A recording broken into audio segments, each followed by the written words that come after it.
Boa noite a todos.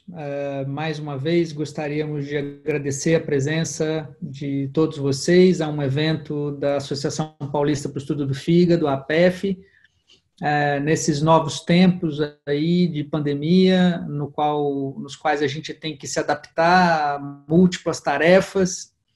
Então, nesse início, gostaria de agradecer a presença de todos que se disponibilizaram a participar desse evento, primeiro evento online da APEF nesse ano de 2020.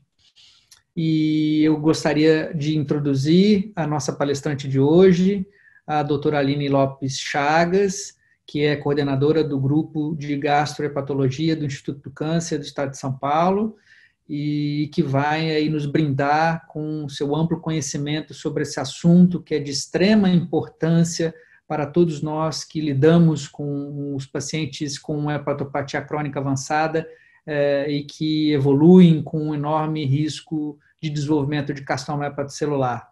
Então, Aline, sem mais delongas, muito obrigado pela sua disponibilidade e por ter aceitado esse convite de participar desse evento da APEF.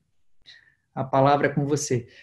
Só antes disso, desculpa passar para a Aline, lembrá-los que teremos algum tempo após a aula da Aline para discutir questões que, porventura, vocês possam ter. Então, por favor, utilizem a seção Q e A aí de Question and Answers, que fica no canto direito da barrinha inferior do aplicativo de vocês.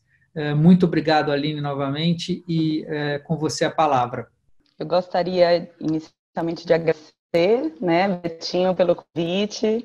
É um prazer estar falando aqui na APEF, A gente sabe a importância que a APEF vem ao longo desses anos todos contribuindo com o conhecimento, principalmente dos jovens hepatologistas, com esse programa de Jovem Hepato.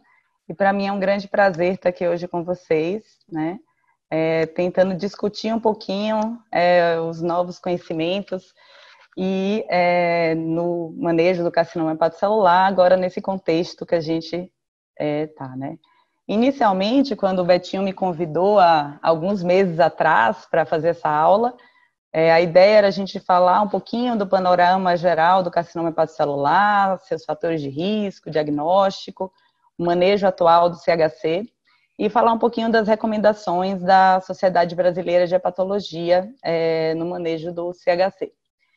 Entretanto, como todos nós temos presenciado, o coronavírus veio e de forma, a gente pode dizer, avassaladora, ele transformou as nossas vidas, Hoje a gente tem no mundo mais de 5.900.000 pessoas contaminadas, E no Brasil não é diferente, Hoje a gente é o segundo epicentro do coronavírus no mundo, com mais de 400 mil casos confirmados, mais de 25 mil óbitos. E São Paulo, que é o estado onde a gente vive, é, dentro do Brasil, o centro mais atingido, por essa pandemia. E a gente tem visto o impacto que isso tem trazido na nossa rotina, na rotina do nosso atendimento hospitalar, do manejo dos nossos pacientes, o quanto isso tem, trazido um transtorno para o nosso dia a dia, nossos ambulatórios, e dentro disso surgem muitas dúvidas, no paciente, tanto hepatopata, quanto o paciente com carcinoma hepatocelular, o que fazer, frente a essa pandemia? Como que a gente vai manejar nosso paciente? Como que a gente vai lidar com essa situação?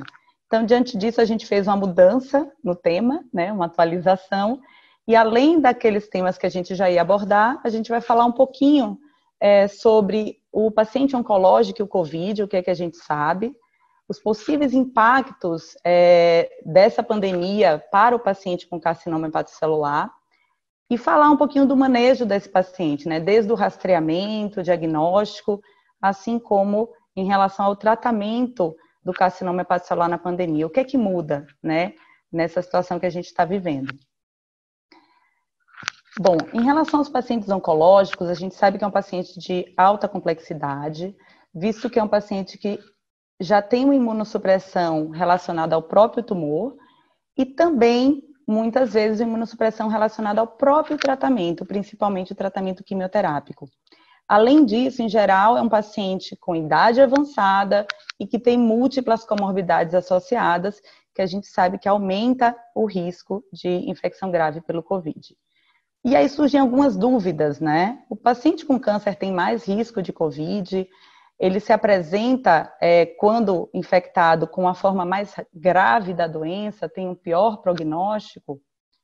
Bom, os estudos até o momento, né, em relação à prevalência de câncer entre os pacientes com COVID, existe uma prevalência variável, né, por volta de 2%. Essa revisão sistemática, feita principalmente com estudos realizados na China, mostrou, mas tem estudos que variam de 0,9%, e um estudo italiano chegou a mostrar uma prevalência de 8,5% de pacientes com câncer entre os pacientes internados para tratamento do COVID-19.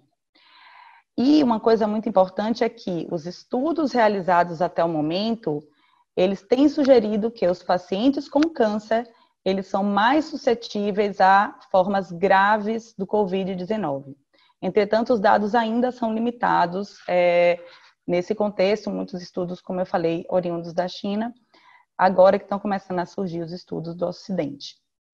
E nesses estudos que foram realizados até o momento, foi visto que alguns fatores de risco no paciente oncológico estão associados a essas formas mais graves, principalmente idade avançada e comorbidades associadas, como a gente já tinha comentado, né? Então, quanto maior o número de comorbidades e maior a idade no paciente oncológico que adquire COVID, maior o risco de forma grave. Outro fator que foi observado foi a realização de tratamento quimioterápico recente. Então, um estudo chinês mostrou que a realização de quimioterapia 14 dias antes da internação por COVID foi um fator associado a maior gravidade, e alguns tipos de tumor, eles também se mostraram mais graves, como tumores hematológicos e câncer de pulmão. Tem um estudo apenas que eu vou citar, dentre os vários existentes, que é um estudo realizado em Nova York, em 218 pacientes com câncer, em um hospital de referência para COVID em Nova York, né? Então, todos eles tinham câncer e COVID, e desses pacientes, 28% foram a óbito, né? Como eu comentei, os pacientes com doença hematológica tiveram uma taxa maior de óbito, e 25% dos pacientes com tumores sólidos foram a óbito. E uma coisa importante que foi observada nesse estudo foi que teve a maior mortalidade nos pacientes com câncer quando foram comparados aos pacientes internados com COVID que não tinham câncer. A gente vê aqui uma mortalidade de 28% global no paciente com câncer versus 14% no paciente sem câncer. O número de pacientes com tumores hepatobiliares nesse estudo foi pequeno, então a gente sabe muito pouco a respeito do carcinoma hepatocelular e dos tumores hepatobiliares, como colangiocarcinoma, de como é o comportamento do paciente com CHC e do paciente com esses tumores hepatobiliares no COVID. Então, a gente não tem grandes estudos que falem disso, a gente não tem nenhum estudo que fale especificamente sobre carcinoma hepatocelular. Então, eu repeti o slide propositadamente, porque as interrogações no manejo desse paciente são maiores do que o nosso conhecimento, né? E principalmente de como esse paciente pode ser afetado. A gente sabe que o paciente com carcinoma hepatocelular é um paciente altamente complexo, né? A gente está lidando com duas doenças, então, além do câncer, a gente tem a cirrose hepática como doença de base, que é por si só imunossupressora também, é um paciente imunodeprimido, e quando a gente soma nesse contexto o coronavírus, a gente imagina que é um paciente que pode evoluir também com formas mais graves da doença, que tem um risco maior de COVID grave. Nesse contexto, tentei reunir, né, nessa apresentação as recomendações de manejo de pacientes com CHC na pandemia, baseado nas recomendações da Sociedade Americana e Europeia de Estudo do Fígado, da Associação Internacional, né, do ILCA, de Câncer de Fígado, e na SBH, né, Sociedade Brasileira de Hepatologia. Então, eu vou trazer um pouquinho do que eles recomendam no manejo desses pacientes e nas dificuldades que a gente pode eventualmente enfrentar. Falando um pouquinho, por que falar de carcinoma hepatocelular, né? Por que falar desse tumor? Ele hoje corresponde à 6ª causa de câncer, né, e 4ª causa de morte por câncer no mundo. São mais de 800 mil casos novos por ano, mais de 700 mil mortes. E hoje ele corresponde à principal causa de óbito em pacientes com cirrose compensada. A sua distribuição geográfica é bastante heterogênea, varia de acordo com os fatores etiológicos envolvidos. E o nosso país é considerado um país de incidência intermediária. A verdade é que a gente falar em incidência no Brasil do carcinoma hepatocelular é um pouco complicado, porque a gente não tem grandes estudos. E aqui eu estou mostrando os dados do INCA, a gente olhando, a gente não encontra aqui nenhum dado referente à incidência de carcinoma hepatocelular no nosso país. A gente tem dados relacionados com a mortalidade, nesse mesmo, no INCA, né, que hoje no Brasil corresponde à 5ª causa de óbito por câncer em homens e a 8ª em mulheres. Entretanto, a gente imagina que esses dados estão subestimados, né, que isso é muito maior do que aquilo que a gente está enxergando. Tem um estudo que está para ser publicado, feito baseado nos dados do DataSUS, onde a gente viu que entre 2014 e 2015 foram quase 5.500 pacientes diagnosticados com carcinoma hepatocelular, e entre 2011 e 2015, 44.541 mortes por carcinoma hepatocelular.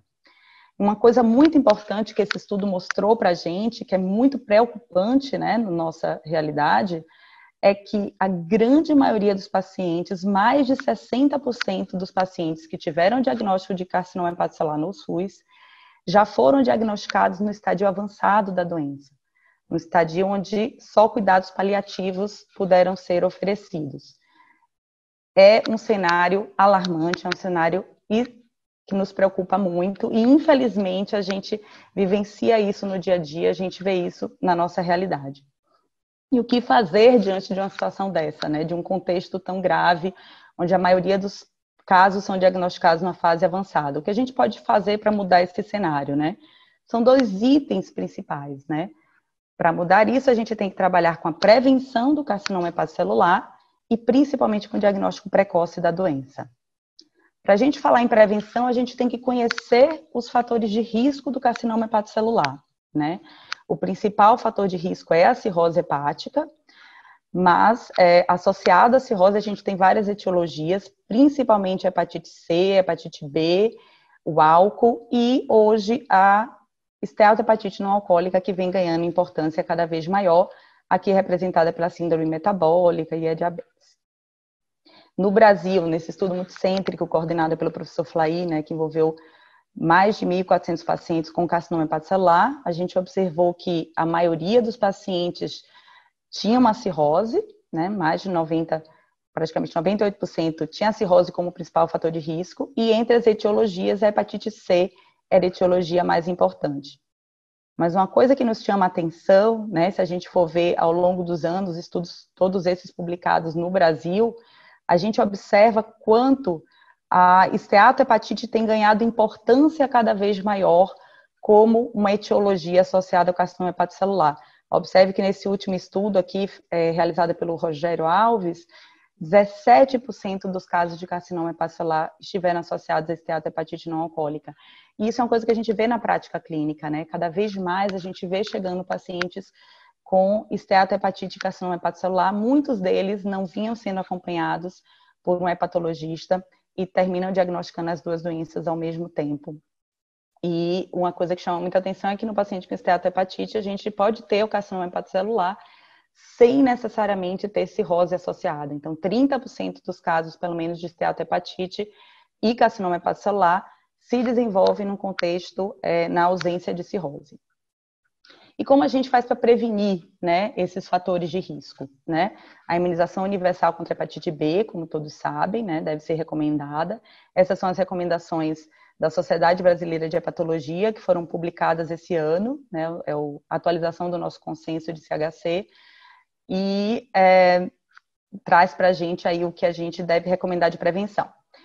Além da imunização universal, a terapia, né, a terapêutica antiviral, deve ser realizado o mais cedo possível para pacientes com hepatite C ou com hepatite B.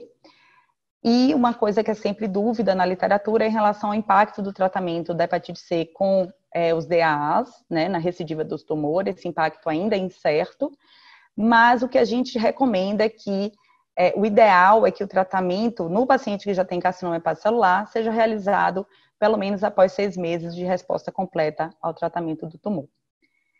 Outra coisa importante é a questão do álcool, né? A gente deve evitar o abuso de álcool, é uma substância sabidamente cancerígena, e também o manejo da diabetes e da obesidade através da modificação de estilo de vida, que tem a capacidade de reduzir o risco de carcinoma hepatocelular. A gente sabe que a diabetes, independente de outros fatores, é um fator de risco associado ao CHC e à obesidade também.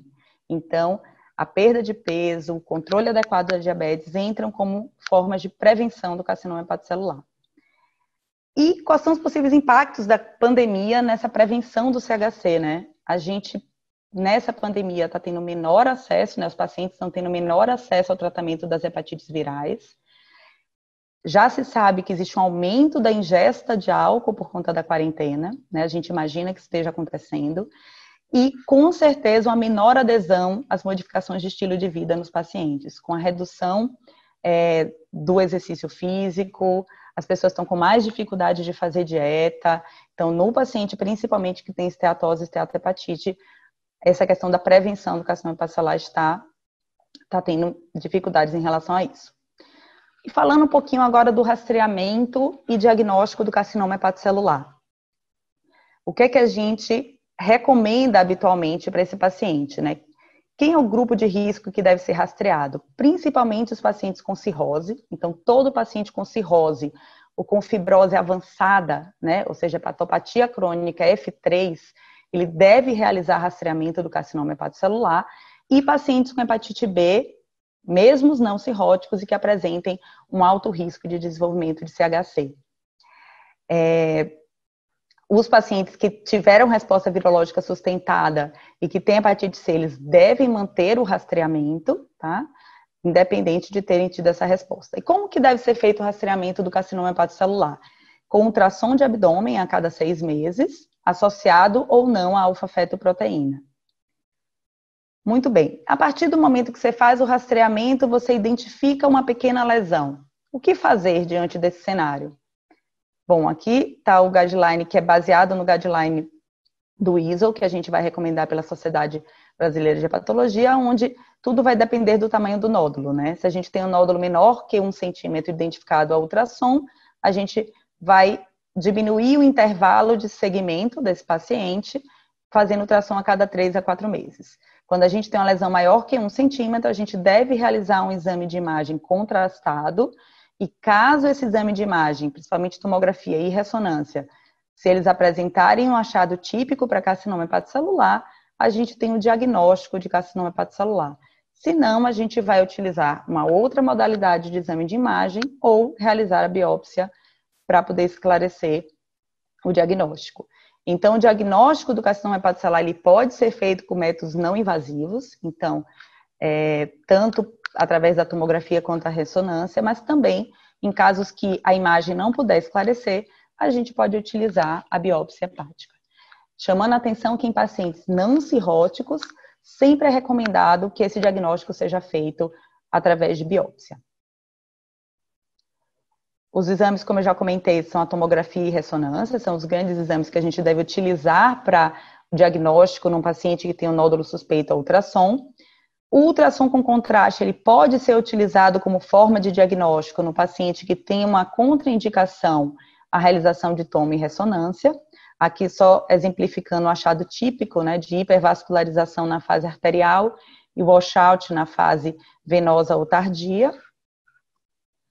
E uma ferramenta nova que surgiu, né, há alguns anos é o contraste hepatoespecífico, que ele pode auxiliar no diagnóstico de pequenas lesões que não conseguem ser, né, não tem o seu diagnóstico definido nas ressonâncias com contraste convencional. Então, é uma ferramenta que tem sido utilizada, inclusive já foi o LIHARDS, que é um sistema de classificação que a gente utiliza, já incorporou o contraste hepatoespecífico.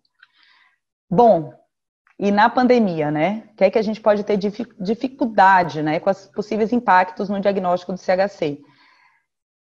Existe uma dificuldade para a realização do rastreamento com ultrassom, então a gente sabe que os pacientes estão tendo menos acesso à realização dos exames, né? Por conta da pandemia. Uma limitação de acesso e realização dos exames de imagem, como tomografia e ressonância. Isso tudo tem levado a uma dificuldade para o diagnóstico do carcinoma hepatocelular. Uma coisa muito importante é que assim, os grandes centros que hoje estão tratando o COVID são os centros que também eram centros de referência de hepatologia e centros de referência para carcinoma hepatocelular. Então, os pacientes estão tendo dificuldade de ter acesso a esses serviços de referência e aos profissionais de saúde, com isso, tendo também a dificuldade para realizar o diagnóstico e tratamento do CHC. Uma coisa que muito nos preocupa é que isso faça com que a gente termine diagnosticando o tumor no estadio mais avançado, e a gente sabe o quanto que é importante para o prognóstico do paciente com carcinoma hepatocelular o diagnóstico na sua fase mais precoce. O rastreamento é o divisor de águas que a gente tem para realizar o diagnóstico na fase precoce da doença e não numa fase avançada. E isso tem impacto direto na sobrevida do paciente com carcinoma hepatocelular. Então, o que os guidelines hoje recomendam na pandemia é que o rastreamento para o carcinoma hepatocelular com ultrassom nos grupos de risco, principalmente pacientes cirróticos, seja mantido sempre que possível. Mas, naqueles centros, né, que estão vivenciando a pandemia, ou seja, que estão tendo dificuldade na realização de exames, um adiamento de até 2 meses na realização do rastreamento é aceitável, pensando no tempo de duplicação tumoral, que é de cerca de 6 meses. Então, deve ser mantido o rastreamento, mas, se necessário, pode ser feito um adiamento de até 2 meses. Chamando a atenção que os pacientes com alto risco de carcinoma hepatocelular devem ser priorizados, né? Então, existem alguns scores que também podem ser utilizados, como o PAGE-B para os pacientes com hepatite B. Então, se você tiver uma forma de selecionar, né, se o recurso estiver escasso, selecione aqueles pacientes que têm maior risco para o CHC e mantenha o rastreamento nesses pacientes. E uma coisa muito importante, o paciente que tem um nódulo suspeito no ultrassom, ele deve realizar, mesmo em tempos de pandemia, o exame de imagem para tentar confirmar o diagnóstico. Porque quanto antes esse paciente realizar o diagnóstico do carcinoma hepatocelular, antes ele vai ser tratado. Então, esses exames, eles não devem ser adiados. Então, exames que possam auxiliar no diagnóstico do carcinoma hepatocelular, seja exame de imagem, seja a realização de biópsia, isso não deve ser adiado, pois tem um impacto muito grande o diagnóstico precoce na sobrevida. E o que fazer com aqueles nódulos indeterminados, né? A gente convive com isso, o Lihards 3, né, que é da classificação de Lihards, aquele nódulo que não consegue fechar para carcinoma hepatocelular, mas muitas vezes é um nódulo suspeito. Sempre que possível, esse caso deve ser discutido em reunião multidisciplinar, ou discutido com o radiologista que você tem acesso, e de acordo com o grau de suspeição desse nódulo, a gente vai avaliar o risco-benefício da realização de uma biópsia versus a realização de um exame, por exemplo, com contraste hepatobiliar, ou segmento com exames de imagem. Isso vai depender do quanto esse nódulo é suspeito, e aí uma discussão conjunta sempre nos traz mais informação. A gente sabe da importância do distanciamento social nessa pandemia, né? Então, todos os grandes centros aqui de São Paulo, eles estão adotando medidas para o distanciamento social, tendo consultas via telemedicina, por exemplo, no ICESP a gente tem adotado isso, a consulta via telemedicina, mas a primeira consulta no paciente com nódulo suspeito para CHC ou com diagnóstico recente de carcinoma hepatocelular, sempre que possível ela deve ser presencial, né? Para que a gente possa avaliar o paciente clinicamente e planejar o tratamento desse paciente. Se for possível discutir antes os exames de imagem desse paciente, antes de atendê-lo, também é uma coisa interessante. Mas o importante é que esse paciente precisa ser avaliado o quanto antes e, se possível, de forma presencial. Já as consultas de retorno, elas podem ser feitas por telemedicina, mas em casos em que tivemos recidiva do tumor, por exemplo, é um paciente que ele precisa ser avaliado para que a gente planeje também o seu tratamento. E falando em tratamento, né, como que a gente vai adequar os nossos guidelines, né, o nosso tratamento do CHC para a pandemia? Bom, a gente sabe que numa paciente, como eu expliquei, com carcinoma hepatocelular é um paciente complexo, então diferente dos outros tumores, onde a gente só avalia número de nódulos e tamanho, no paciente com carcinoma hepatocelular, a avaliação da função hepática é um passo fundamental para planejar o tratamento desse paciente. Então, a gente precisa avaliar se ele tem ou não tem hipertensão portal, se ele tem alguma complicação prévia da cirrose ou algum grau de disfunção hepática nos seus exames, e também avaliar o tumor em relação ao número de nódulos, presença ou não de metástases, presença de trombose tumoral. Acho que esse quadro aqui representa muito bem o que a gente quer dizer, né? Um paciente com ascite, com cirrose descompensada e um tumor relativamente precoce. Então, é um paciente complexo que precisa ter todas essas avaliações. A gente utiliza normalmente para estadiar esse paciente o sistema de estadiamento de Barcelona, né, que é bem conhecido de todos, que também é adotado pelo ISO, e ele divide em estadio muito precoce, precoce, intermediário, avançado e terminal, levando em consideração esses dois aspectos, tanto aspectos relacionados ao tumor, aspectos relacionados à função hepática e ao performance status do paciente. Mas uma coisa fundamental em época de pandemia é que esse manejo, né, esse guideline, ele tem que ser adequado à situação de pandemia em cada região e aos recursos disponíveis nesse momento, né? Então, a gente já sabe das dificuldades em grande parte do país, às vezes, de ter todos os tratamentos disponíveis, e agora, nesse momento, mais do que nunca, a gente vai ter que se adequar àquilo que a gente tem de recurso disponível na nossa região. E no paciente com carcinoma hepatocelular, nesse momento, a gente tem que estar sempre pesando o risco-benefício da realização do tratamento, né? Tentando equilibrar a necessidade do tratamento naquele paciente com o risco de infecção pelo coronavírus, sabendo que é um paciente que pode ter formas mais graves. Quais são as recomendações, na verdade, quais são os possíveis impactos, né? Para o paciente com carcinoma hepatocelular, o tratamento dele, como pode ser impactado pela pandemia? Primeiro ponto, menor disponibilidade para a realização de tratamento, né? Seja porque a gente vai ter menos recurso humano para atender esse paciente com carcinoma hepatocelular, seja pela questão dos profissionais mesmo de saúde, que muitos foram deslocados para o atendimento do Covid, como também pela própria disponibilidade dos ambulatórios que a gente tem, menor disponibilidade de anestesistas para cirurgias e para ablação por radiofrequência, por exemplo, já que também estão sendo deslocados para atendimento ao Covid, menor disponibilidade de leitos, de UTI, de sala cirúrgica. Além disso, a gente vai seguir, né, sofrer o impacto da redução da realização de transplantes de fígado por conta da pandemia, o que pode levar a um aumento do tempo de lista e maior risco de dropout por progressão tumoral. E a gente sabe, como já comentado, que é um paciente que tem maior risco de infecções graves, né? Por vários fatores já citados. Então, é um paciente que a gente vai ter que selecionar muito bem na hora de indicar esse tratamento. Entretanto, sempre que possível, o tratamento tumoral não deve ser adiado, já que a progressão tumoral é um tumor geralmente agressivo, e a progressão tumoral pode impactar na sobrevida do paciente. Então, a gente pode ter um paciente que deixe de ser um tumor precoce e passe a ser um tumor intermediário e avançado, caso a gente não programe o seu tratamento de imediato.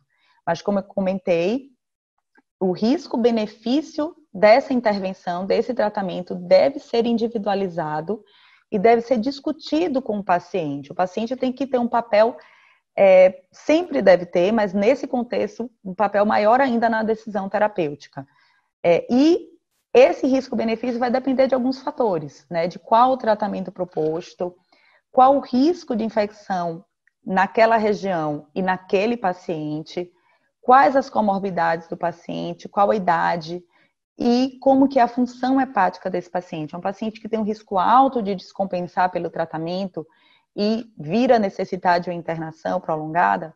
Então, tudo isso tem que ser avaliado.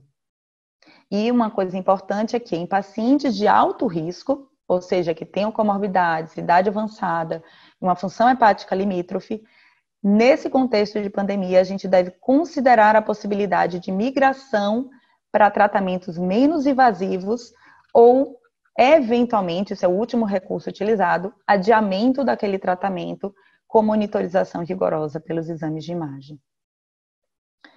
Sempre que possível, a decisão terapêutica, principalmente nesse paciente de alto risco, ela deve ser feita de forma multidisciplinar, atualmente através de teleconferência, né? Então, sempre que possível e que a gente for desviar do tratamento standard, a gente deve abrir mão dessas reuniões multidisciplinares. A gente está tendo experiência muito produtiva no Instituto do Câncer, a gente ficou um tempo sem reuniões, né? A gente tem uma reunião multidisciplinar toda terça-feira, que envolve o pessoal da cirurgia, da oncologia, da radiologia, e infelizmente a gente teve que ficar um tempo sem essa reunião, a gente sentiu muita falta, e tem 2 semanas que ela foi retomada como teleconferência, e tem sido muito proveitoso, porque pessoas que não podiam, por questões de trabalho, participar anteriormente, agora estão conseguindo participar. Então, o maior número de pessoas tem aderido às reuniões, o que tem sido bem interessante.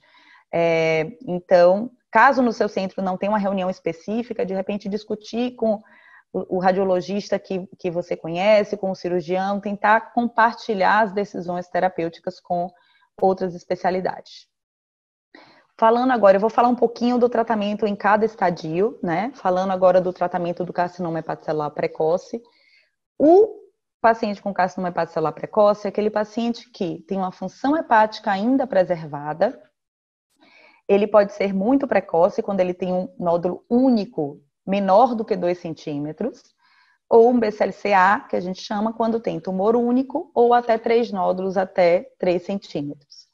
São pacientes, então, que têm uma função hepática preservada, não apresentam invasão vascular ou metástase extrahepática, ainda tem um bom performance status, e esse paciente pode ter uma sobrevida em 5 anos que pode superar 70%.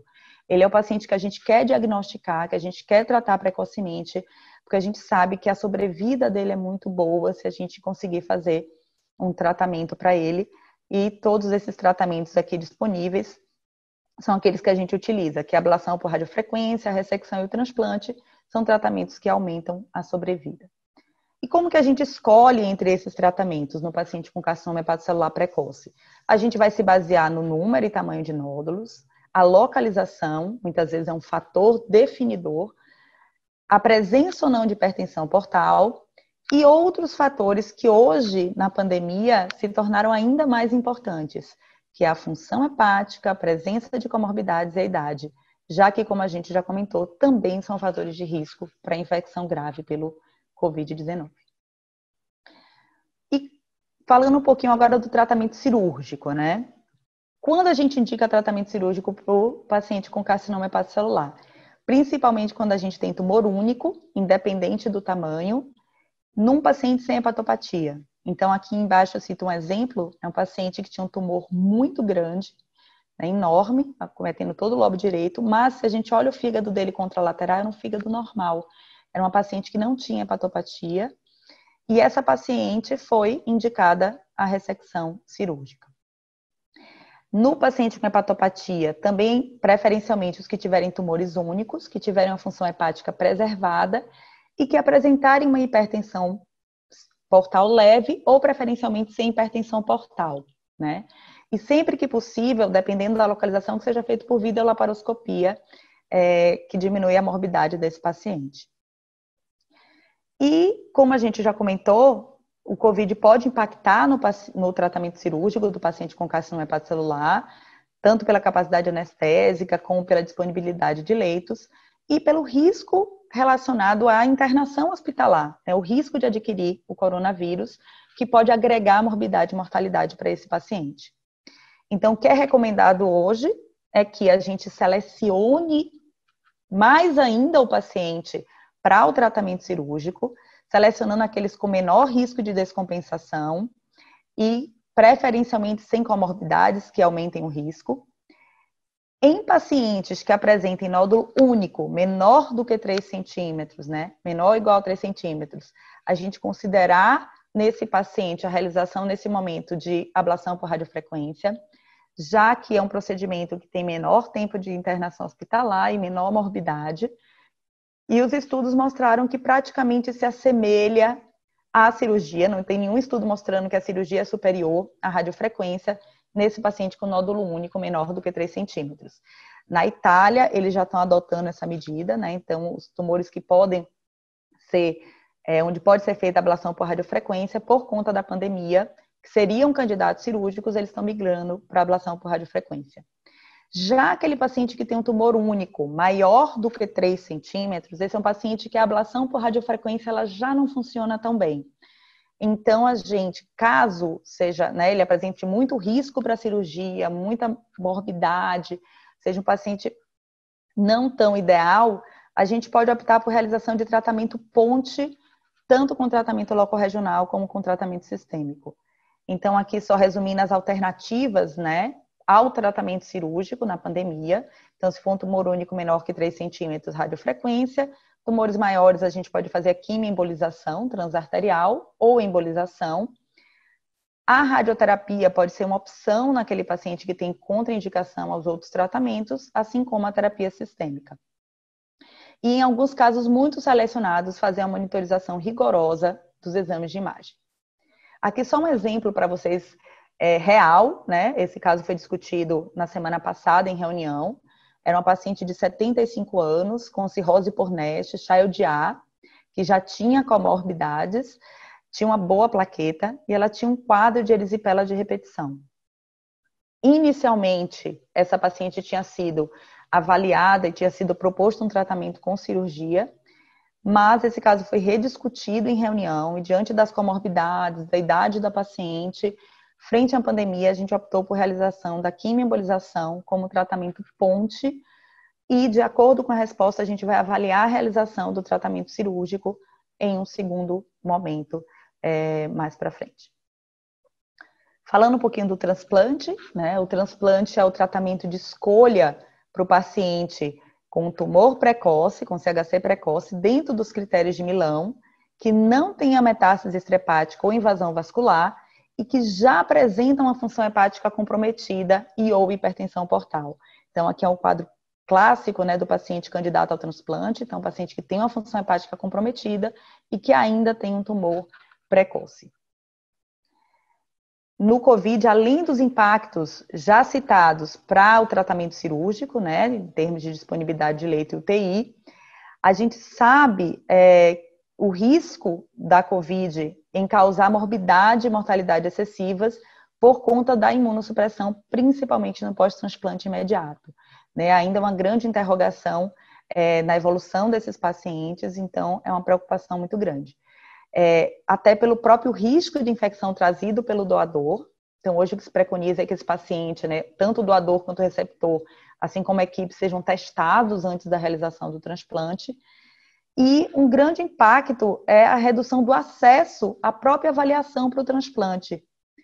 E com isso a gente imagina, né, tanto pela redução do número de doadores, quanto a redução da realização efetiva dos transplantes, e diminuição do acesso, que a gente tem um aumento importante no tempo de lista e aumento no risco de dropout. E quais são as recomendações na pandemia, né? A verdade é que não existe uma política abrangente que possa ou deva ser aplicada a todos os centros de transplante. É fundamental que isso seja discutido localmente, né? Levando em consideração a pandemia naquela região, ou naquele centro, né? E o quanto que esse centro está ou não envolvido, né, no atendimento do paciente com COVID, entre outros fatores. E essa decisão em relação à inclusão em lista de transplante e se o paciente que já está em lista deve ou não realizar o transplante deve ser individualizada de acordo com o grau de cirrose, o grau de disfunção hepática, o risco de progressão de câncer de fígado, entre outros. É interessante considerar a suspensão temporária de transplante intervivos, tanto para proteção do receptor quanto do doador. E em pacientes com CHC, em centros onde a pandemia esteja muito importante, que tiverem com resposta completa ao tratamento ponte, pode ser considerado nesse momento adiar o transplante nesse paciente com monitorização rigorosa com exames de imagem. Por outro lado, no paciente que apresenta tumor viável, principalmente aquele paciente que está tendo progressão em lista ou que tem um tumor limítrofe com risco de perder critérios para Milão, né, critérios de Milão, ou o paciente com CHC que também tem uma disfunção hepática grave, né, tem um MELD elevado, esse paciente, o ideal é que seja mantida a indicação sempre que possível. E aí você vai pesar o risco-benefício, eventualmente, de adiar, mas o ideal é que esse paciente seja transplantado. Isso, claro, que vai ser discutido também com o paciente. Frente a esse quadro, onde a gente espera que exista um aumento no tempo de lista, por conta da pandemia, é recomendado realizar o tratamento ponte para transplante em todo paciente com carcinoma hepatocelular que for listado. E sempre utilizar preferencialmente órgãos de doadores com menor risco possível de estar com Covid, né? Ou seja, que tenham PCR negativo, que tenham exame de imagem pulmonar sem lesões suspeitas. Falando um pouquinho das terapias ablativas percutâneas, né, da injeção percutânea de etanol e da ablação por radiofrequência, elas estão tradicionalmente indicadas no paciente que tem um CHC muito precoce ou precoce, preferencialmente que tenha nódulo único menor ou igual que 3 centímetros e que não sejam candidatos a tratamento cirúrgico ou transplante. Também pode ser utilizado como um tratamento ponte para transplante nos pacientes em lista. E entre as terapias ablativas, a ablação por radiofrequência é a terapia ablativa percutânea de escolha, e a injeção percutânea de etanol a gente reserva para aqueles casos com contraindicação à realização de ablação por radiofrequência. Aqui só um exemplo de um paciente com nódulo único, tinha uma função hepática preservada, não tinha hipertensão portal, mas não tinha uma localização tão favorável para a cirurgia. Então, nesse caso, a gente optou por realização de ablação por radiofrequência. E no Covid, né, na pandemia, assim como o tratamento cirúrgico, a gente vai ter diminuição da disponibilidade de anestesista e de leitos, né, para os cuidados pós-operatórios, e tem a questão do risco inerente relacionado à internação hospitalar nesse paciente que vai ser submetido à ablação por radiofrequência. A recomendação é também de selecionar muito bem esses pacientes, né, aqueles que têm menor risco de complicação, seja pela localização, seja pela função hepática, tentar selecionar aquele paciente com maior chance de cura, né, ou seja, aquele paciente que tem tumor único até 3 centímetros. Aquele paciente que já tem um tumor um pouco maior, que às vezes a gente expande essa indicação, né, o tumor de 3,5 centímetros, de 4, a gente vai evitar fazer nesse momento, né, de repente tentar fazer algum outro tratamento antes, para poder evitar o risco de complicação, né? Evitar a morbidade relacionada com esse paciente. E avaliar risco-benefício em pacientes que tenham comorbidades.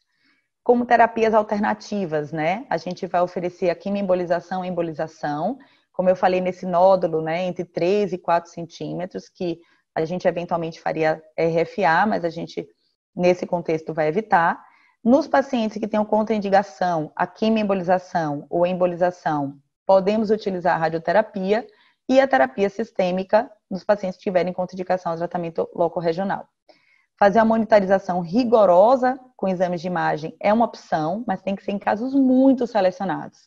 Por exemplo, aquela paciente muito idosa, que tem mais de 80 anos, muitas comorbidades, que tem um tumor muito precoce, ou seja, de 1,5 centímetros, que é BCLC 0, alfa-feto normal. De repente, essa paciente a gente pode monitorar rigorosamente com exames de imagem, né? Mas sempre discutindo isso com o paciente, deixando bem claro essa opção. Sempre que possível, como eu falei, realizar o tratamento. Falando um pouquinho do carcinoma hepatocelular intermediário, né? É o paciente que tem um tumor multifocal, sem invasão vascular ou metástase extrahepática, ainda tem uma função hepática preservada e tem um bom performance status, mas, como eu falei, apresenta um tumor multifocal. Esse paciente, o tratamento, de escolha é a quimioembolização transarterial, né? E outras indicações para quimioembolização e para as terapias transarteriais são aquele paciente com CHC precoce, que está em lista de transplante, como tratamento ponte, e pacientes que tenham contraindicação à realização de tratamento cirúrgico ou terapias ablativas percutâneas. Mas a grande indicação da quimioembolização é o paciente com CHC intermediário.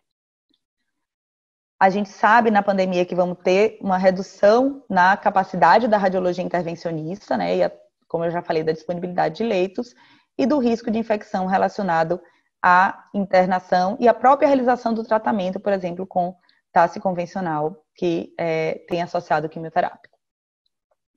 Então, a nossa recomendação também, quando a gente está frente a um paciente com CHC intermediário, é selecionar muito bem esse paciente. A gente sabe que o CHC intermediário é um grupo muito heterogêneo, que vai desde pacientes com poucos tumores a muitos tumores. Então, esse é um grupo que a gente precisa selecionar de forma muito rigorosa.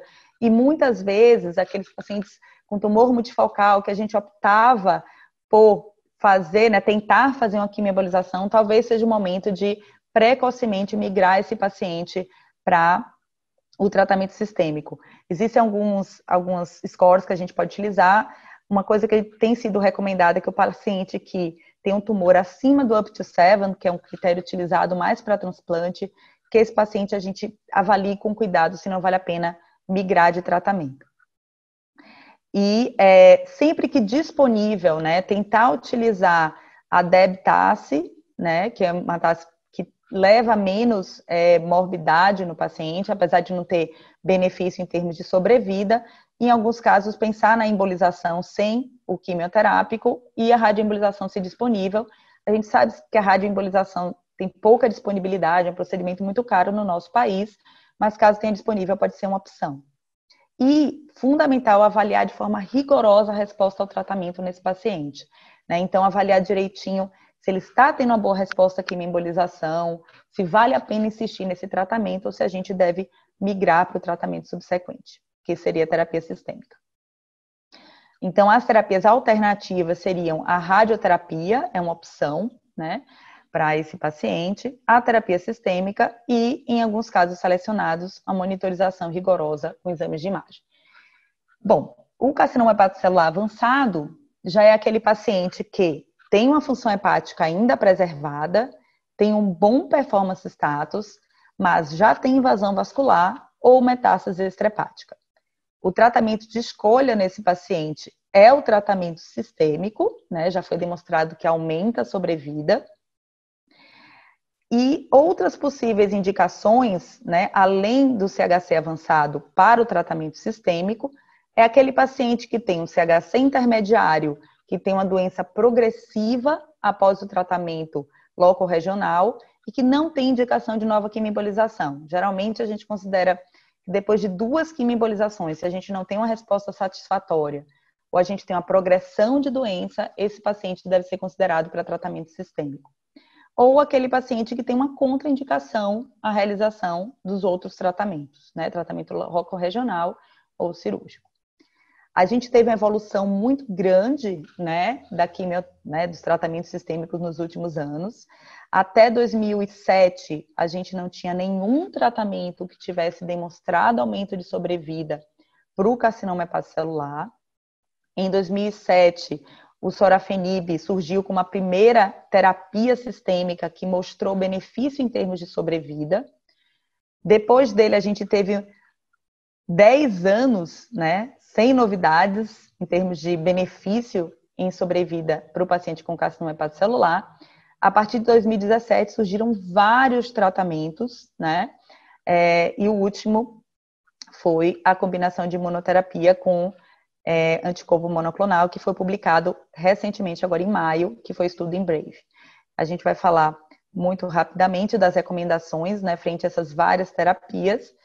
Isso seria motivo de uma aula separada, até comentei com o Betinho que para falar de tratamento sistêmico a gente precisaria de uma aula só para isso, mas eu vou comentar bem rapidamente. Aqui foi o estudo SHARP, né, que foi o primeiro estudo que mostrou benefício em termos de sobrevida em relação ao placebo no paciente com CHC avançado.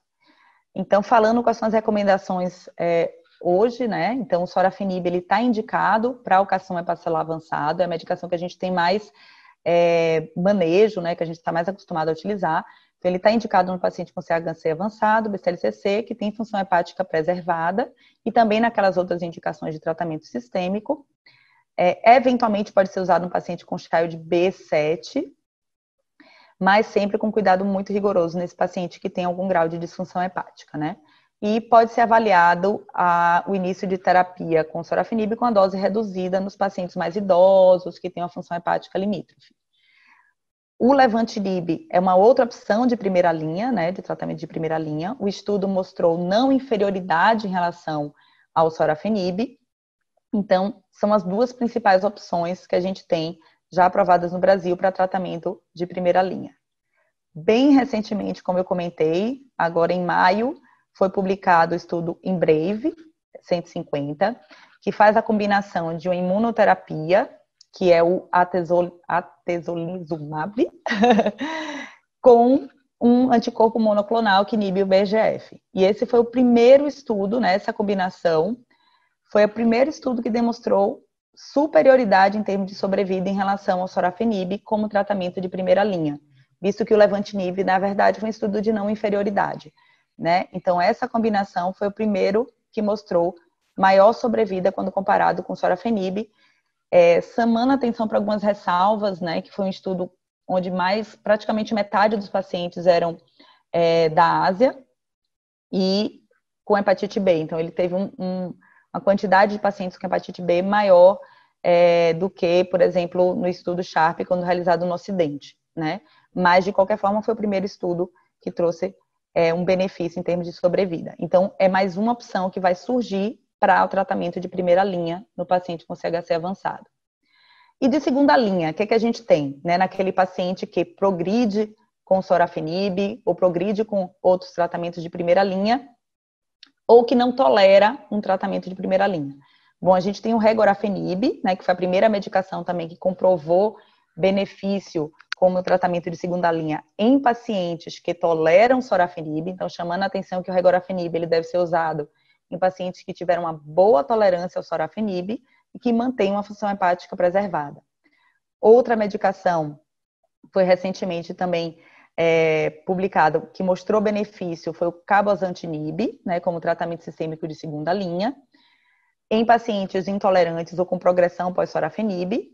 O ramucirumab, que mostrou benefício apenas nos pacientes com alfa-feto maior do que 400, mas também é opção nesse paciente para a segunda linha de tratamento do carcinoma hepatocelular.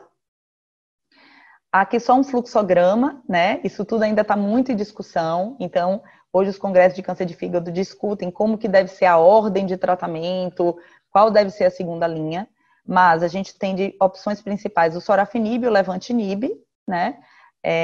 Tanto o paciente CHC avançado como aquele com CHC intermediário que progride. E aqui são as opções de segunda linha que a gente tem. O nivolumab e o pembrolizumab demonstraram benefício em estudos de fase 2, por isso que estão aqui citados, mas os que já foram publicados são cabozantinib, ramucirumab e regorafenib.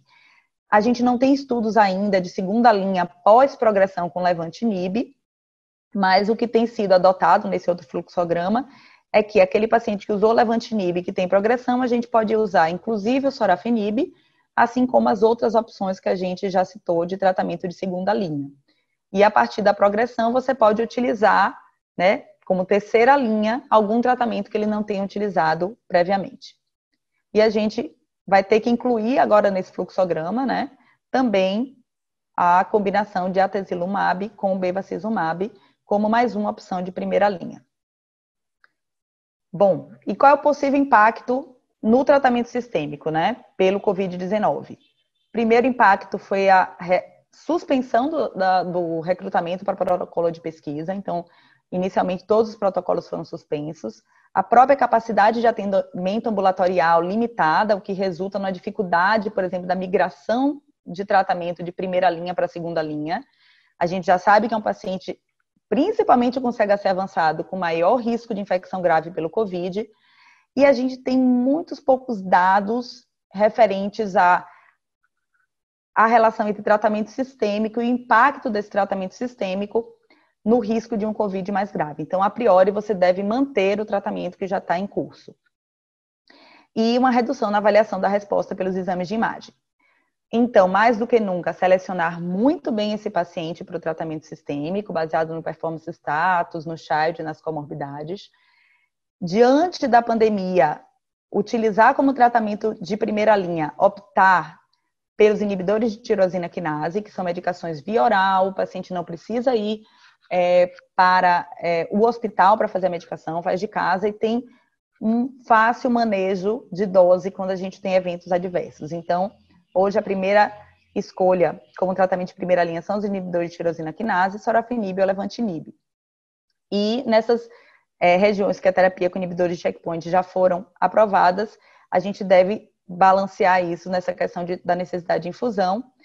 E uma coisa que tem sido questionado é como a gente está com dificuldade da realização de exames de imagem e controle, manter o tratamento sistêmico até progressão clínica, de acordo com a tolerância. Priorizar o início da dose com a dose habitual, 400 mg 2 vezes ao dia, mas em pacientes de alto risco a gente pode começar com a dose reduzida. E uma coisa muito importante é o segmento rigoroso de eventos adversos nesse paciente. Deve ser seguido por telemedicina para controle de eventos adversos, com alta vigilância com o objetivo de evitar internações. E por fim, naquele paciente com carcinoma hepatocelular que adquire o COVID, a gente deve sempre considerar uma internação hospitalar precoce para esse paciente, pelo alto risco de desenvolver formas graves. E o tratamento sistêmico deve ser suspenso no paciente com suspeita ou confirmado de COVID, só deve ser reiniciado pelo menos 14 dias após a ausência de sintomas e 4 dias de ausência de febre e ausência de sintomas respiratórios. Naqueles que estão em programação de algum tratamento e que adquirem COVID, a gente deve adiar até pelo menos também esses critérios de cura, se possível, sempre discutindo com a CCIH se esse paciente está ou não liberado para o tratamento. Então, como considerações finais, eu queria dizer que eu mantenho as interrogações, As informações ainda são muito limitadas em relação ao COVID nos pacientes com carcinoma hepatocelular. O rastreamento do CHC em pacientes de alto risco com ultrassom deve ser mantido sempre que possível, mas um adiamento de até 2 meses é aceitável. O tratamento tumoral, sempre que possível, também não deve ser adiado, já que tem um impacto grande na sobrevida. Mas esse risco-benefício da intervenção deve ser individualizado e discutido com o paciente, considerando vários fatores, como idade e comorbidades. A gente deve adequar o manejo do carcinoma hepatocelular de acordo com a situação da pandemia na região e os recursos disponíveis, e a decisão terapêutica em pacientes com alto risco de descompensação, o risco de infecção pelo COVID, deve ser sempre que possível discutida via teleconferência em reuniões multidisciplinares. Eu queria, então, falando em reunião multidisciplinar, agradecer a toda o grupo multidisciplinar que diariamente maneja, junto com a minha equipe, o carcinoma hepatocelular na nossa instituição, que a gente tem o privilégio de trabalhar com esse grupo. E agradecer mais uma vez a todos vocês pela atenção e me coloco à disposição para possíveis perguntas. Muito bem, Aline, excepcional a apresentação, como esperado. É realmente entusiasmante ouvir você falar, porque realmente a gente tem certeza que você fala com conhecimento de causa e com a destreza de quem realmente faz desse assunto o seu dia a dia. Então, é um privilégio poder te ouvir e aprender com você sobre essas questões tão atuais, Então, se o manejo do CHC cada vez é mais complexo, porque as opções terapêuticas vão se avolumando, no meio dessa complexidade inerente ao tema, a gente ainda tem que se adaptar a esses novos tempos de pandemia, onde todas essas opções terapêuticas realmente ficam restritas ou ficam aí com peculiaridades aí da conjuntura e nesse contexto a gente também tem que se adaptar, Então, vamos ver aqui se temos perguntas. Foi absolutamente um sucesso, também como esperado, chegamos a ter 192 pessoas na sala. Então, um recorde para as nossas sessões de Jovem Hepato. Temos uma primeira pergunta aqui, da Margarete, eu não sei se eu vou pronunciar corretamente, Lalê. A imunoterapia pode ser pensada como segunda linha após o sorafenib? Bom, essas questões todas relacionadas à imunoterapia, né, são todas muito recentes, né, um tratamento que vem empolgando muito, em todos os meetings que a gente participa, existe uma empolgação muito grande com a imunoterapia. A gente sabe das dificuldades aqui no Brasil, né, a gente no SUS mal consegue a segunda linha com o regorafenib, é uma medicação de custo alto, mas tem sido empolgante os resultados que a gente tem visto. Então, essa questão de por onde começar e para onde ir no tratamento, ou seja, o que utilizar de primeira linha, o que utilizar de segunda linha, provavelmente vai ter que ser muito individualizado, paciente a paciente, né? Mas é uma opção de segunda linha, sim, né? Que a gente pode utilizar. O Embrave que saiu agora foi um estudo de primeira linha, então seria como primeira opção no tratamento, mas nada impede que isso seja também utilizado como segunda linha, e tem outras imunoterapias que também estão sendo testadas em fase 2 e que com resultados muito bons e que provavelmente deve aparecer. A verdade é que o carcinoma hepatocelular nos últimos anos a gente tem tido uma enxurrada de estudos novos, de informações novas, e que provavelmente nos próximos anos a gente vai ter muitas novidades por aí.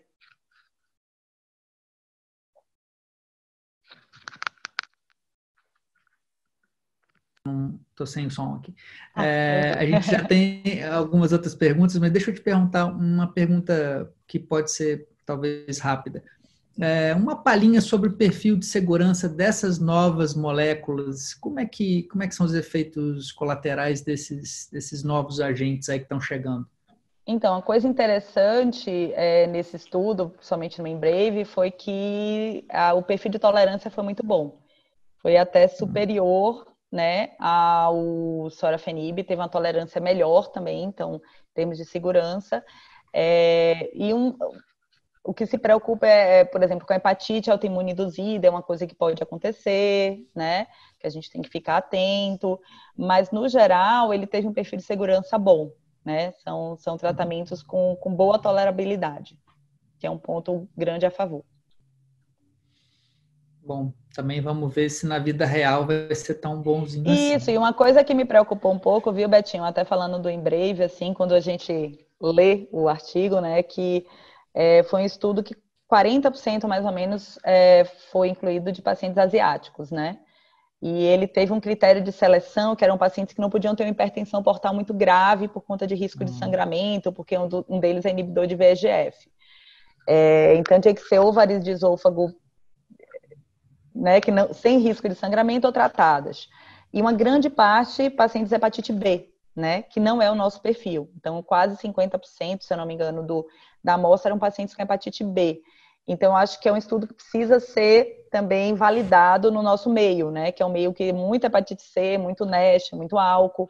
Então, a gente tem que talvez aguardar os estudos de vida real para poder a gente tirar conclusões mais definitivas, né. E pacientes com hipertensão portal mais grave, né? Sim, sim, sim. Isso foi uma coisa que até eu cheguei a questionar o pessoal da indústria em relação a isso, né? Se a gente teria mais detalhes. Acredito que no ISO a gente talvez vá poder discutir, né? Tenha algumas discussões em relação a isso, mesmo sendo online, né? A gente não vai poder mais para Londres, né? Mas talvez se discuta esses aspectos, né? E acho que os estudos de vida real que vão poder nos falar. No Brasil vai ser muito difícil, né? Na instituição que eu trabalho, por exemplo, a gente não tem o regorafenib até hoje para a segunda linha. A gente não tem nenhuma opção de segunda linha. Então, tem que ver muito custo. Mas na vida privada, com certeza, a gente vai ter um pouquinho mais de opções. Maravilha. Tem mais uma pergunta aqui, Aline. Como é o manejo da síndrome mão-pé causada pelo sorafenib? Pergunta bem prática. Bem. Bom, a gente sempre investe muito nas medidas preventivas, né? Então, hidratação, geralmente assim, no mão-pé ela começa com a parestesia, né? Na palma da mão e na planta dos pés, pode começar com as calosidades, então é fundamental que esse paciente tenha um controle rigoroso disso. E, eventualmente, quando ele desenvolve uma síndrome mão-pé mais grave, né, a gente pode optar por redução da dose por um tempo, né? Então, por isso que é importante o controle rigoroso. Então, se o paciente usa 800 miligramas e está com a síndrome mão-pé grau 3, existe uma graduação dessa síndrome mão-pé, a gente pode reduzir essa medicação e até chegar a suspender por um tempo, se for necessário, e depois reintroduzir. É importante esse controle rigoroso, né? Principalmente agora, né, Betinho? Para que a gente evite que esse paciente precise internar e tudo. Mas é um evento adverso facilmente manejável na grande maioria dos pacientes, né? Não chega a ser um problema grave. Obrigado. Outra pergunta aqui. Primeiro, o Daniel te parabeniza pela excelente aula e ele faz uma pergunta também que sempre está rolando aí nos eventos de CHC, né? Existem trabalhos de associação de terapia sistêmica ou imunoterapia com TACE e eventuais resultados positivos? Obrigada aí, Daniel. Daniel, grande companheiro. Então, na verdade, esses estudos estão acontecendo, né? A gente está tendo vários estudos em curso, né, de associação de terapias. Eu acho que esse vai ser o grande futuro, né? Tem um estudo que a gente está participando lá no ICESP, que é pós-ablação e pós-ressecção cirúrgica, para evitar recidiva, que é mais ou menos o molde do STORM que foi feito. Então, o paciente que abla e que tem fator de risco ou que resseca, vai para a imunoterapia com uma forma de prevenir recidiva. Ele foi parado um pouquinho por conta da pandemia. E tem alguns estudos também avaliação a associação de quimioembolização com imunoterapia, né? São todos estudos que estão em curso. A gente não tem um estudo publicado ainda. Mas é o que está se investindo, né? Justamente. E o CHC intermediário é um paciente muito complexo, né? Um paciente que a gente sabe que a resposta nos pacientes com tumor multifocal muitas vezes não são satisfatórias, né? E a ideia da gente tentar associar uma terapia é muito, muito interessante. E sorafenib com TACE? Então, nenhum estudo ainda mostrou benefício, né, de sobrevida. Teve o TATICS, que ainda não foi publicado, mas que chegou a mostrar um maior tempo de sobrevida livre de progressão, mas a gente ainda não teve um benefício real em termos de sobrevida. Para mim, não sei se foi o desenho dos estudos, não sei se porque o CHC intermediário é um grupo tão heterogêneo, a gente não consegue comprovar, mas tem alguns casos, por exemplo, os pacientes que têm tumor multifocal, acima de up to 7, que a impressão clínica da gente é que teria algum benefício, né? O racional é muito interessante, né? Mas é até uma ideia para a gente fazer, de repente, um multicêntrico aí, né, Betinho? Para avaliar isso aqui na nossa realidade, né? Até a Lisa, que trabalha comigo no ICESP, estava comentando sobre essa ideia aí da gente, de repente, pensar alguma coisa nesse sentido. E talvez selecionar um grupo mais redondinho de pacientes, né? Um grupo e comparar esse paciente up to 7, sim ou não, né? Não talvez naquele paciente que tem um tumor muito bem delimitado, que tem 2 nódulos bem delimitados, que a gente sabe que vai responder, mas naquele que tem um monte de tumor pequenininho, né? Aquele você olha e você fala que ele não vai responder a quimioembolização. Esses multifocais pequenininhos é muito complicado. Então, esse paciente, às vezes, a gente tenta a quimioembolização, mas a gente sabe que onde a gente trata um, cresce 3, né? Então, nesse paciente, eu acho que o sorafenib teria um benefício. A gente não usa, infelizmente, na prática clínica diária da gente, não é liberado lá no ICESP para esse uso combinação. Então, eu não tenho uma experiência grande na prática disso, mas a minha sensação é que é uma ideia boa. Por isso que eu acho que ou o sorafenib ou outros tratamentos, eu acho que seriam bem interessantes da gente estar avaliando, e eu acho que vai vir novidade no futuro. Acho que um dia a gente chega lá. Isso aí. Algumas outras perguntas, a gente está se estendendo um pouquinho, a gente aproveitando aí a Aline ao máximo. Tá à vontade. Um participante anônimo, não vamos abusar muito mais, não, mas ainda te peço um pouquinho, mais alguns minutinhos aí. Um participante anônimo faz a seguinte pergunta, Aline: é seguro utilizar imunomoduladores em pacientes que apresentem quadros reumatológicos como STIL, como síndrome paraneoplásica? Nossa, difícil. É difícil essa Não pergunta, tenho né? experiência, eu não tenho, assim, nós É, hepatologistas, na verdade, né, Betinho, a gente não tem muita experiência, né, com essa questão de é. imunoterapia, é um mundo meio novo para a gente, então não saberia responder. Eu sei que um cuidado, por Perfil de exemplo, segurança em pacientes especiais vai ser uma porque coisa são pacientes que complicada não mesmo, né? são, vai ser na vida real, porque são pacientes que não são incluídos nos estudos, né? Então, Uhum. pacientes que têm comorbidades. Agora, uma coisa interessante é na questão pós-transplante, né? Na recidiva pós-transplante, por exemplo, se imagina que a imunoterapia vai ser um pouco complicada, né? Mas também não foram Exatamente. incluídos nos estudos, mas isso a gente já viu discussão nos congressos de que é um paciente que talvez não dê por conta da questão da rejeição, tudo isso. Já que eu não Bom, respondi a pergunta, eu respondi outra. não, mas eu acho que é isso mesmo, eles não são incluídos em estudos, portanto, a gente não tem informações, né, só É, tem o racional biológico. Então, pessoas sim. que tenham a tendência a doenças Sim, imunes é bom evitar. imunomediadas, a É a gente vai ter mesma dúvida, problema. por exemplo, com pacientes com hepatite autoimune Sim, com o CHC. Será que a gente vai poder utilizar? Aí eu acho que é a individualização do tratamento, né? Então, de repente, esse paciente não seja o ideal, essa terapêutica, né? Eu optaria por outra. ok. Você teve algum paciente em uso de sorafenib com Covid confirmado? Mariana Pacheco pergunta. Ô, Mari, um beijo, Mari. Então, eu tive 2 pacientes, na verdade, com Covid e CHC. Por sorte, os dois. Um, na verdade, é suspeita, porque ele ficou bem e aí ficou em casa. Mas teve até uma manifestação de cutânea estranha, teve sintomas. Esse aí eu tô querendo confirmar ainda, fazer sorologia. Evoluiu bem. Esse foi um paciente que a gente era um CHC intermediário, que a gente migrou, mas ele não estava em tratamento. Os 2 que eu tive não estavam em tratamento. E o outro era um CHC também, até médico, por coincidência, colega, mas também teve uma evolução super tranquila, super pouco sintomático, né? Tá tendo alguns casos no ICS. Na verdade, existe um estudo multicêntrico que o pessoal de Barcelona está fazendo, né? Está começando a coordenar de CHC no COVID, né? A gente foi convidado para participar, né? Estamos ainda no processo de submissão, mas a gente vai levantar esses casos, né? E em breve talvez a gente tenha notícias, né? Eu posso dar mais respostas, aí eu te conto, viu, Mariana? Maravilha. Temos mais pouquinhas perguntas aqui, Aline. Por que você acha que está aumentando o número de casos com doença hepática gordurosa na sociedade? Bom, acho que tá- estamos todos ficando mais gordinhos, né?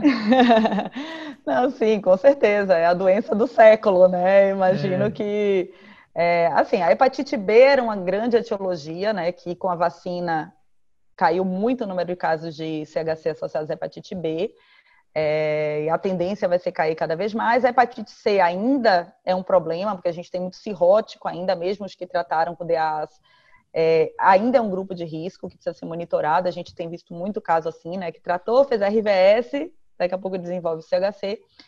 E o NASH só cresce, né? A verdade é que o NASH talvez já existisse, mas a gente não identificasse, né? Durante muitos anos, os trabalhos iniciais de CHC classificavam ele como cirrose criptogênica, e na verdade não como NASH, e também por conta disso que o Betinho falou, né? Tá crescendo muito a esteatose no mundo, nos Estados Unidos hoje a causa mais, a principal causa de doença hepática, a principal indicação de transplante, e com isso o carcinoma hepatocelular vem junto, com um agravante de serem 30% dos casos desenvolver CHC sem cirrose. E é um paciente que não está com o hepatologista, né? A gente sabe que muitas vezes ele está com clínico, com cardiologista, com endócrino. Então, realmente precisa de uma educação continuada dessas outras especialidades para que fiquem atentas, né, em relação à questão do carcinoma hepatocelular. maravilha. Obrigado, Aline, pela resposta ampla aí. Duas perguntinhas para terminar, bem curtas. O que você acha de PET scan para o estadiamento de CHC? E esse é de um participante anônimo. E eu já emendo uma segunda, Marlone Cunha. te dá parabéns, diz que é muito bom revê-la, saudade dos tempos de CESP, etc. E a pergunta se você é a favor ou contra o tratamento do vírus C em pacientes com CHC. Até onde a gente vai com a terapia antiviral? Bom, em relação ao PET, né, a princípio não tem um papel, o CHC não é um tumor que é ávido, né, que é bem avaliado pelo PET scan. Tem alguns estudos que associam PET com a diferenciação tumoral, então o tumor pouco diferenciado, de repente ele pode se apresentar no PET, mas em geral a gente não utiliza na prática clínica. É até uma área que talvez seja pouco explorada, né, em termos de estudos, a gente não vê tanto estudo nessa área, mas os que foram feitos não mostraram grande benefício. Então, não é um tumor que o PET ajuda muito e também tem um custo alto, né, a realização. Em relação, Marlone, querida, um beijo para você também. Marlone fez parte da nossa equipe do ICESP durante um período, viu, Betinho? E agora está em Campinas. Em relação ao DAs, também ainda é uma interrogação, né, na literatura. A gente sabe que, a princípio, o tratamento com DA não aumenta, né, os estudos já mostraram que não aumenta a incidência do carcinoma hepatocelular, mas no paciente com CHC, existe a dúvida se o tratamento ele pode levar a uma recidiva mais precoce da doença ou não, né? Teve estudos que mostraram que sim, outros estudos que mostraram que não. Na prática da gente, o que é que a gente faz? A gente trata o tumor sempre antes de tratar o vírus C, principalmente o tumor precoce, espera a resposta completa. 6 meses depois, se o paciente não tiver recidiva, a gente inicia o tratamento por vírus C. Aí tem várias perguntas não respondidas na literatura, né? Porque a maioria dos estudos foram feitos com tumor precoce. E o CHC intermediário? E o CHC avançado? Nesse contexto, agora que a gente tem várias linhas de tratamento, que a ideia é que a sobrevida desse paciente aumente, né? A gente não tem ainda também respostas na literatura para falar sobre isso, né? Para dizer se você tem que tratar ou não um paciente com DAA. Aí é uma questão de individualização. Eu confesso que às vezes eu fico com medo, assim, eu tenho alguns pacientes que já tiveram tumores mais avançados, estão curados, eu fico sempre naquela dúvida, assim, nossa, tá tão bem que, né, talvez se eu colocar o DA, saia do equilíbrio imunológico, né, que a gente imagina, porque tem essa teoria, né, que talvez a imunidade que está controlando o vírus C também esteja controlando o tumor. Isso é uma das teorias que existem. E uma coisa que a gente tem que pensar também é na sobrevida desse paciente. Então, é um paciente bem, ou já é um paciente com tumor avançado, onde a sobrevida dele não vai fazer tanta diferença a gente tratar o vírus C, né? São mais perguntas do que respostas, mas na prática a gente tem tratado basicamente os tumores precoces com resposta completa, mas isso é muito individual, né? Acho que outros hepatologistas fazem diferente. Tá aí uma questão controversa mesmo, né? Enfim, existe ainda talvez alguma dúvida aí com relação a alguns pontos, né? Mas, no geral, eu acho que a maioria dos serviços tem feito uma conduta como a que você descreveu mesmo, né? Primeiro tratar o tumor, esperar um pouquinho, ver como a coisa anda e tentar tratar depois o vírus. Mas eu queria que você comentasse, tem uma pergunta da Rosamar aqui, um abraço, Rosamar, parabéns, excelente aula. E ela pede que você comente sobre segmento do CHC pós-TX. Como é que tem sido a conduta de vocês? Então, o que é que acontece? Não tem muitos estudos também nessa parte do segmento pós-transplante, né? Mas o que é que se recomenda, né? A recidiva pós-transplante acontece principalmente nos primeiros 2 anos, né? É a principal fase que recidiva. Quase 80% dos casos recidivam nesses primeiros 2 anos. Em geral, seria um segmento a cada 6 meses, né? Nesses primeiros anos. Depois, pode ser feito um segmento anual, depois de 2 anos. E o interessante é que 50% das recidivas são extrahepáticas. Então, o rastreamento tem que ser diferente daquele que a gente faz no cirrótico. Não adianta você fazer com ultrassom. Então, preferencialmente, tem que ser feito com tomografia de tórax e abdômen e cintilografia óssea. E alfa-feto, para esse rastreamento pós-transplante, eu acho que é um marcador interessante, viu, Betinho? a gente tinha um ambulatório antes que era de transplante CHC, e a grande maioria dos casos que a gente via com recidiva, a alfa-feto começava a subir. E era interessante que teve paciente que a alfa-feto subia, a gente não sabia onde estava o tumor, a gente fazia todos os exames, não conseguia identificar, mas a alfa-feto ia ascendendo, né? Isso é uma conduta mais da gente, mas não é muito padronizado isso, principalmente no Brasil, né? Então, os serviços variam muito a forma como eles fazem esse rastreamento. Mas, a priori, de 6 em 6 meses, nos primeiros 2 anos, com tomo de tórax, abdômen, cintilo, e depois você pode espaçar. Lembrando que é interessante ver quem é o seu paciente, né? Então, aquele paciente que tem invasão vascular no explante, que tinha uma alfa-feto para transplante muito alta, que tinha tumor fora dos critérios de Milão no explante, esse paciente tem maior risco de recidiva. Então, esse é um paciente que talvez você tenha que seguir mais de perto. Então, tem alguns grupos que recomendam essa individualização. Aquele que tumor tratado, por exemplo, no explante, sem invasão vascular, tumor bem diferenciado, talvez seja um paciente que você possa, né, ter um rastreamento mais de leve, né? Não precisa ser tão rigoroso. Tá bom, Aline, eu acho que a gente poderia ficar aqui horas e horas discutindo mais, só sorvendo seu conhecimento sobre o assunto. Acho que a gente vai ter que falar de tratamento sistêmico, né, Betinho? Que eu vi que... Então, pois é. Precisamos de montar um outro evento aí, especificamente sobre terapia sistêmica, com certeza. Fica a sugestão. Mas realmente eu queria agradecer imensamente. Eu fui até corrigido aqui durante a nossa discussão. Chegamos a ter mais de 200 participantes no evento. Foi um estrondoso sucesso. Eu diria de modo esperado, porque onde você fala, o sucesso é garantido. E eu queria imensamente e novamente agradecer a sua presença, a sua disponibilidade. Foi maravilhoso e tenho certeza que todos que participaram puderam aprender uma série de informações super relevantes e como adaptar essas informações àqueles que já conheciam um pouco sobre o assunto, como adaptar esses conhecimentos, essas recomendações dos diversos guidelines a esse momento que a gente está passando, que esses pacientes eles simplesmente não podem esperar, né? Então, acho que se puder resumir aí, a conduta deve ser adaptada, os pacientes têm que, né, a gente tem que minimizar essas exposições de risco, mas a gente não pode parar nem o rastreamento e nem o tratamento desses indivíduos. As adaptações têm que ser feitas, mas esses pacientes precisam de cuidado. A gente não pode esquecer simplesmente e deixá-los aí de forma desguarnecida, né? Então, de novo, queria te agradecer e agradecer a participação de todos vocês, viu? Até uma breve outra situação, outro evento que certamente a gente vai contar com você, tá bom?